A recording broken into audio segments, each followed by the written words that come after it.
O Mahabharata. De Krishna de Vaipayana Vyasa. Livro 2.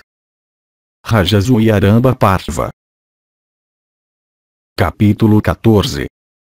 Krishna o adverte do poder de Jarasandha. Krishna disse: ó grande rei, tu és um digno possuidor de todas as qualidades essenciais para a realização do sacrifício Rajasuya. Tu conheces tudo, ó Bharata. Eu, no entanto, ainda assim te direi algo.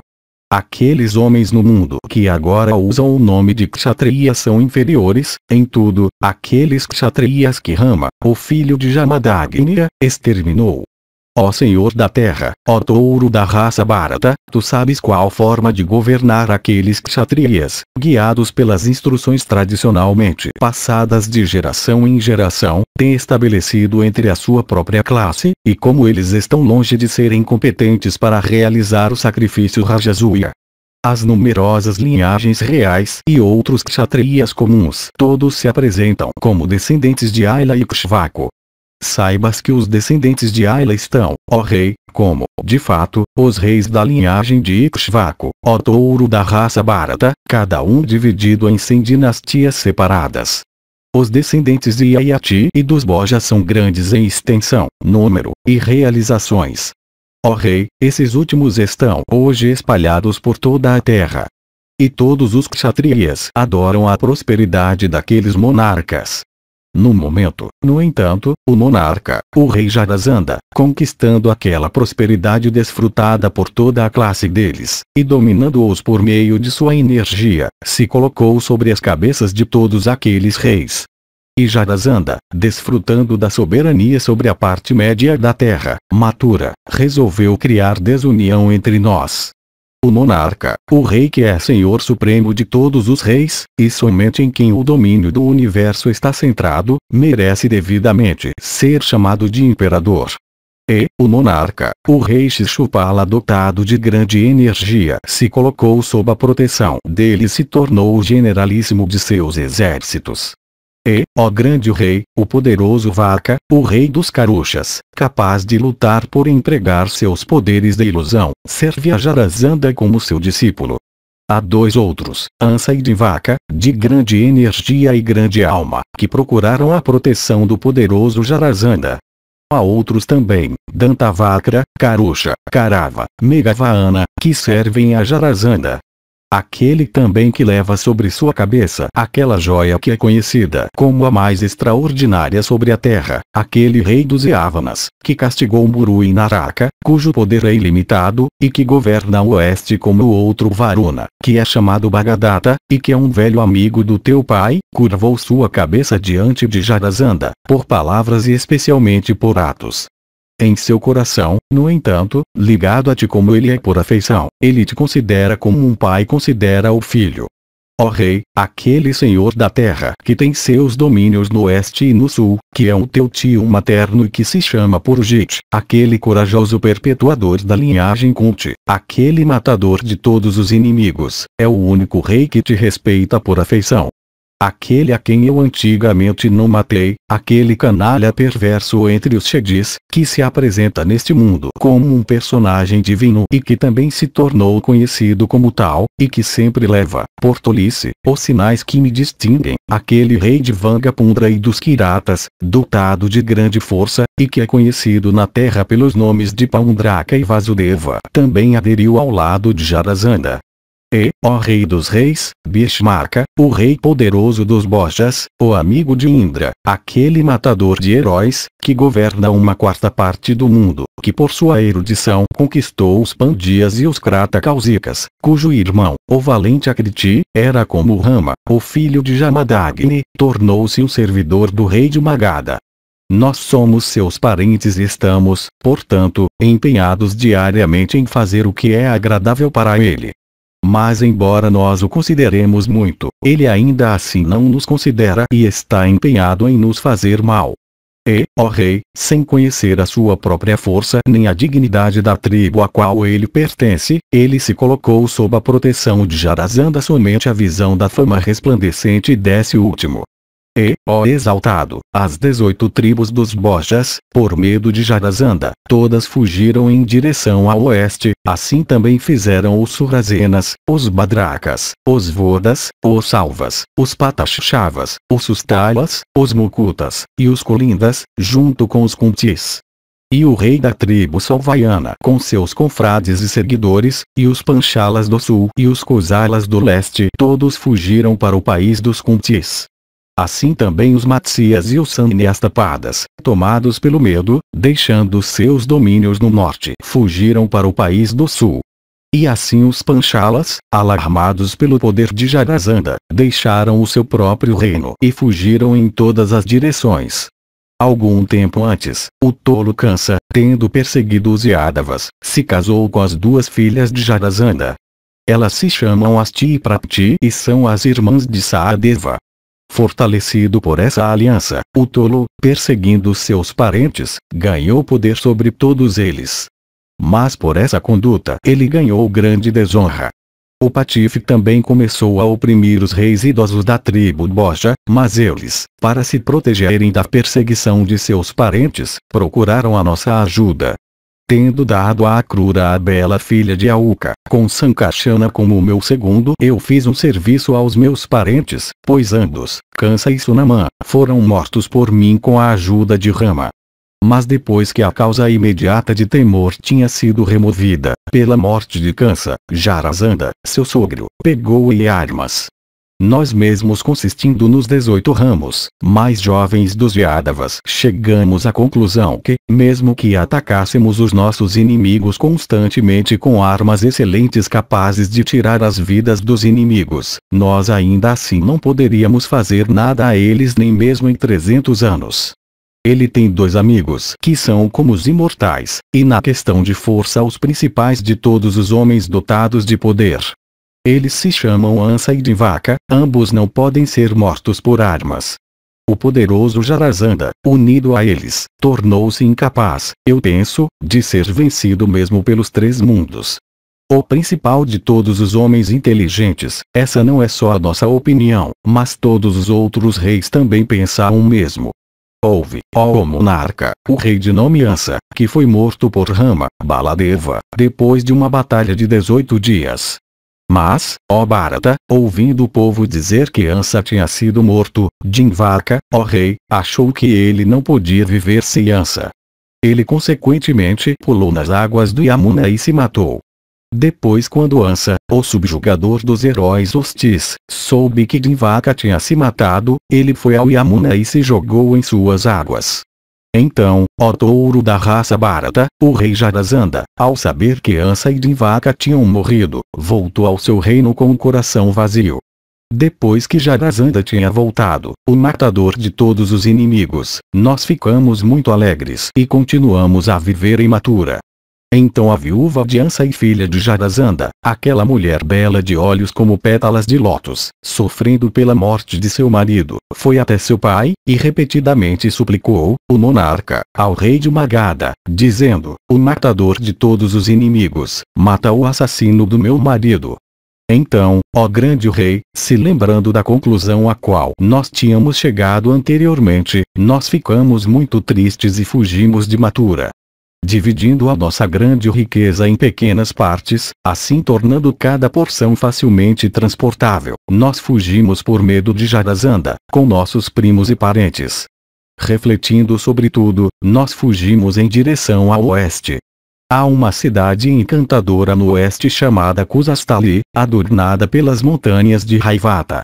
Naquela cidade, o monarca, nós tomamos residência.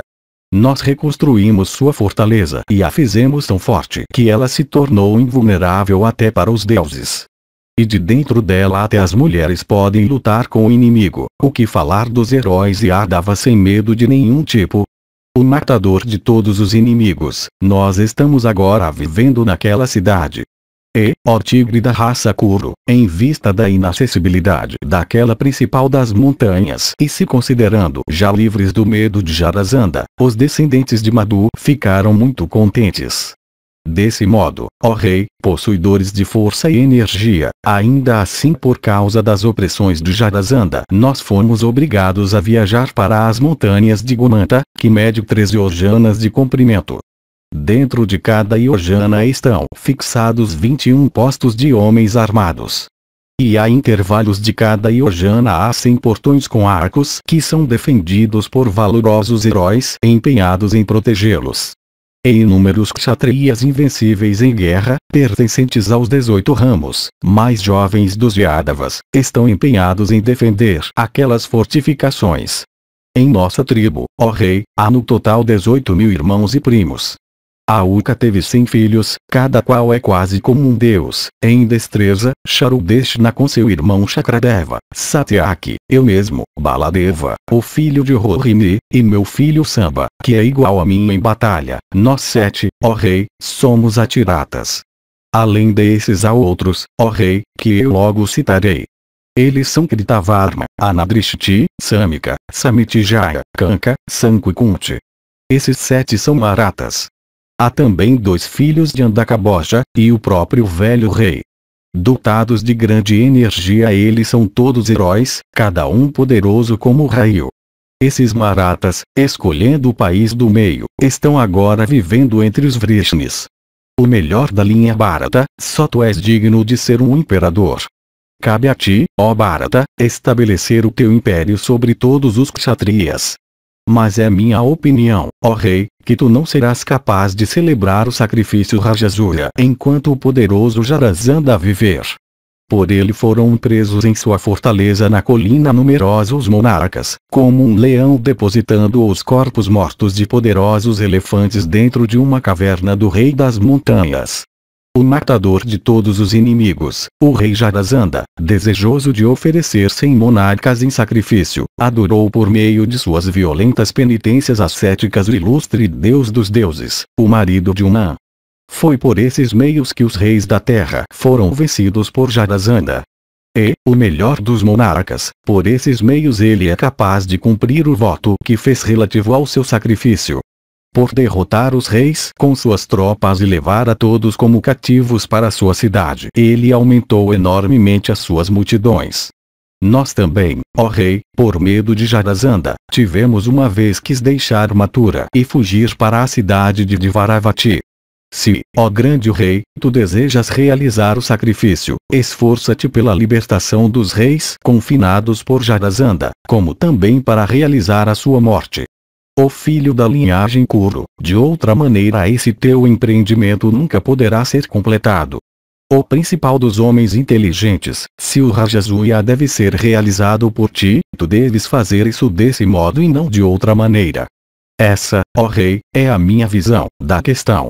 Faze, ó impecável, como achares melhor. Sob essas circunstâncias, ó rei, tendo refletido sobre tudo, considerando as causas, dize-nos o que tu achas apropriado. Capítulo 15. Eles discutem sobre atacar Jarasandha. Yudhishthira disse, inteligente como és, tu disseste o que ninguém mais é capaz de dizer. Não há ninguém mais sobre a terra que seja o destruidor de todas as dúvidas. Vê, há reis em todas as províncias empenhados em beneficiarem a si mesmos. Mas nenhum entre eles foi capaz de obter a dignidade imperial. De fato, o título de imperador é difícil de adquirir. Aquele que conhece o valor e a força dos outros nunca louva a si mesmo. De fato, é realmente digno de aplausos, culto, quem, empenhado em batalhas com seus inimigos, se comporta de modo louvável. Ó tu mantenedor da dignidade da tribo Vrishni, os desejos e propensões dos homens, como a própria terra extensa adornada com muitas joias, são variados e extensos. Como a experiência raramente pode ser obtida exceto por viajar para regiões distantes da própria casa, assim a salvação nunca pode ser alcançada exceto por agir segundo os princípios que são realmente elevados, comparados com o nível comum dos nossos desejos e propensões. Eu considero a paz mental como o maior objetivo aqui, pois é dessa qualidade que virá a minha prosperidade. Em minha opinião, se eu tentar celebrar aquele sacrifício, eu nunca ganharei a maior recompensa.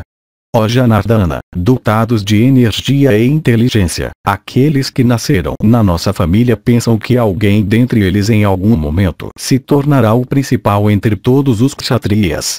Mas, ó exaltado, nós também estamos todos assustados pelo temor de Jarasandha e, ó impecável, pela maldade daquele monarca. Ó tu invencível em batalha, a força do teu braço é meu amparo. Quando, portanto, tu estás assustado pelo poder de Jarasandha, como eu me consideraria forte em comparação com ele? Madhava, ó tu da tribo Vrishni, eu fico repetidamente deprimido ao pensar se Jarasandha é capaz ou não de ser morto por ti, por Rama, por Vimazena, ou por Arjuna. Mas o que eu direi, ó Keshava? Tu és minha maior autoridade em tudo. Ao ouvir essas palavras, Bhima, habilidoso em discurso, disse: o rei que não é esforçado, ou que sendo fraco e sem recursos entra em hostilidade com um que é forte, perece como um formigueiro.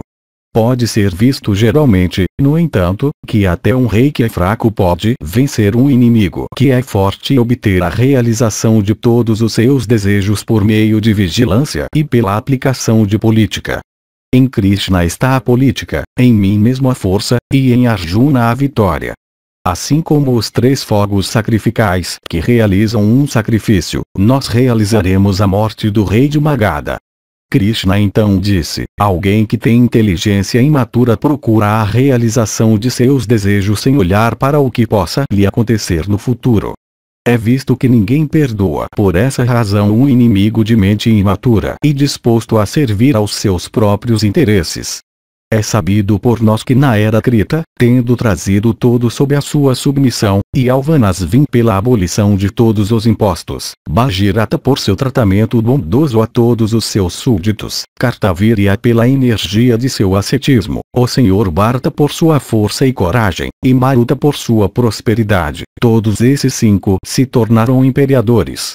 Mas, ó Yudhishthira, tu que desejas a dignidade imperial a mereces, não por uma, mas por todas essas qualidades: vitória, proteção fornecida ao teu povo, virtude, prosperidade e política.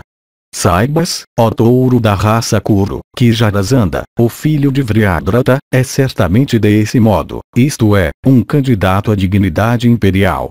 Uma centena de dinastias de reis foi incapaz de se opor a Jarasandha.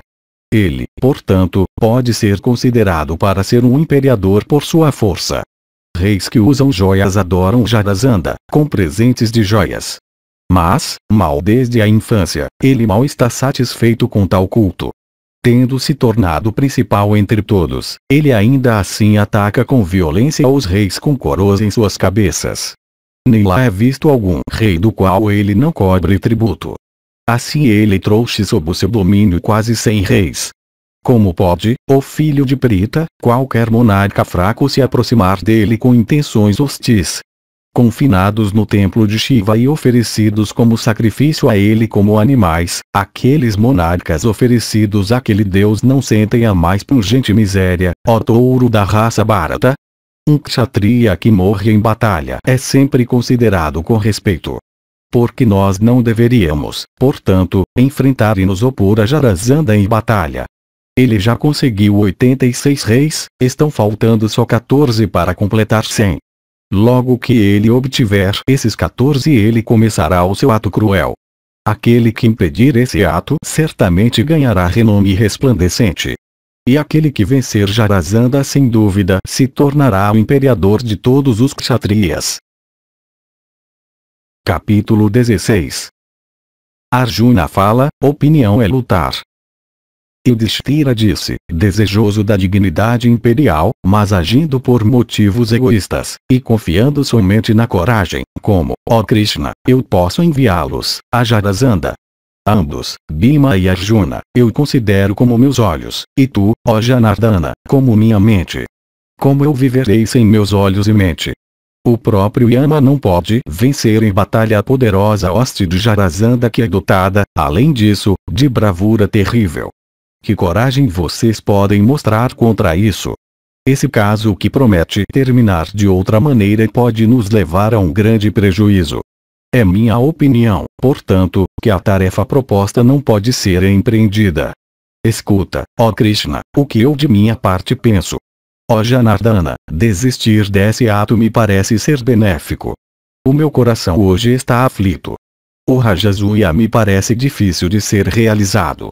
Vaisampayana disse, Arjuna, que tinha obtido aquele mais excelente dos arcos e aquele par de aljavas inesgotáveis, e aquele carro com aquela bandeira, como também aquela sala de reuniões, se dirigiu a Yudhishthira naquele momento e disse, eu obtive, ó rei, um arco e armas e flechas, e energia e aliados, e domínios e fama e força. Esses são sempre difíceis de adquirir, embora sejam muito desejados. Homens eruditos de reputação sempre elogiam em uma boa sociedade a nobreza de descendência. Mas nada é igual ao poder. De fato, o monarca, não há nada que eu goste mais do que a bravura. Nascido em uma linhagem famosa por sua coragem, um homem que não tem coragem não é digno de respeito. Um homem, no entanto, possuidor de coragem, que seja nascido em uma linhagem que não é notável por isso, é muito superior ao primeiro.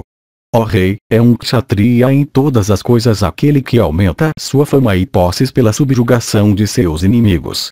E aquele que é possuidor de coragem, embora desprovido de todos os outros méritos, vencerá seus inimigos. Alguém, no entanto, que é desprovido de coragem, embora possua todos os outros méritos, mal pode realizar alguma coisa. Todo o mérito existe ao lado da coragem em um estado incipiente. Concentração de atenção, esforço e destino existem como as três causas da vitória. Alguém, no entanto, que possui coragem ainda assim não merece o sucesso se ele age sem cuidado. É por isso que um inimigo dotado de força às vezes morre nas mãos de seus inimigos. Como a baixeza se apossa dos fracos, assim a insensatez às vezes se apossa dos fortes.